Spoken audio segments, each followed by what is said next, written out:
बहुत समय पहले भूले हुए समय में ब्रह्मांड की शांति खतरे में थी। एक दुष्ट शक्ति राक्षस राजा महिषासुर ने पृथ्वी और स्वर्ग दोनों को जीतने की कोशिश की, जिससे बड़ी पीड़ा हुई।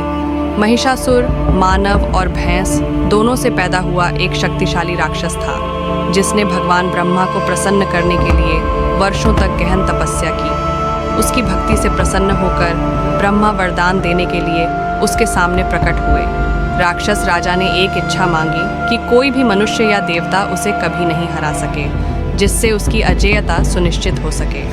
महिषासुर के बुरे इरादों से अवगत होने के बावजूद ब्रह्मा ने अपना वादा निभाया और उसे वरदान दिया। अपनी नई शक्तियों के साथ महिषासुर ने स्वर्ग पर हमला कर दिया। उसने देवताओं को हरा दिया और देवताओं के राजा इंद्र के सिंहासन पर कब्जा कर लिया। संपूर्ण ब्रह्मांड में दुख और अराजकता फैल गई।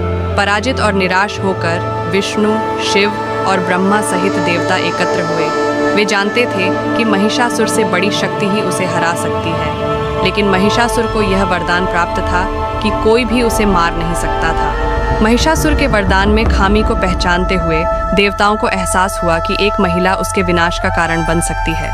उन्होंने एक शक्तिशाली महिला बल को बुलाने का निर्णय लिया। देवताओं ने अपनी शक्तियों को केंद्रित किया। प्रत्येक ने अपनी दिव्य ऊर्जा का एक हिस्सा दिया। इस ब्रह्मांडीय ऊर्जा से देवी दुर्गा का उदय हुआ।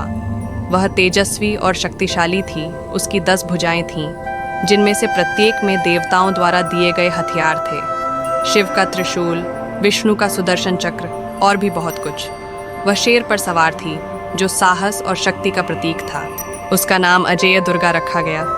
वह सभी देवताओं की संयुक्त शक्ति का सार थी, जिसका जन्म शांति बहाल करने के लिए हुआ था। दुर्गा महिषासुर के किले के पास पहुंची। उसका शेर उसके बगल में दहाड़ रहा था। उसने आदेशात्मक स्वर में पुकारा, महिषासुर, तुम्हारा अत्याचार यहीं समाप्त होता है। एक महिला की दिव्य शक्ति का सामना करने के लिए तैयार हो जाइए।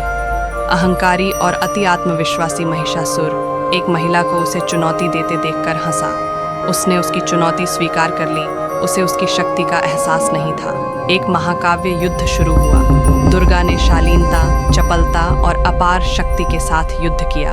राक्षसों ने उस पर हमला किया, लेकिन उसने एक एक करके उन्हें हरा दिया। उसके हथियार उसके कई हाथों में सहजता से चल रहे थे। महिषासुर ने उन पर काबू पाने की कोशिश करने के लिए विभिन्न रूपों में रूपांतरित किया। एक भैंसा, एक शेर और यहाँ तक कि एक विशाल योद्धा। लेकिन दुर्गा अजेय थी। अंत में महिषासुर ने एक बार फिर भैंस का रूप धारण किया और गुस्से में दुर्गा पर हमला कर दिया। दुर्गा ने उसे अपने त्रिशूल से नीचे गिरा दिया और अपनी तलवार के तेज वार से उसका जीवन समाप्त कर दिया। स्वर्ग खुशी से झूम उठा।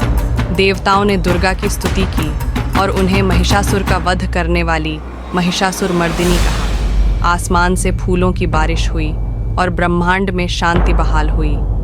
दुर्गा की जीत बुराई पर अच्छाई की, अंधकार पर प्रकाश की और भय पर साहस की विजय का प्रतीक है।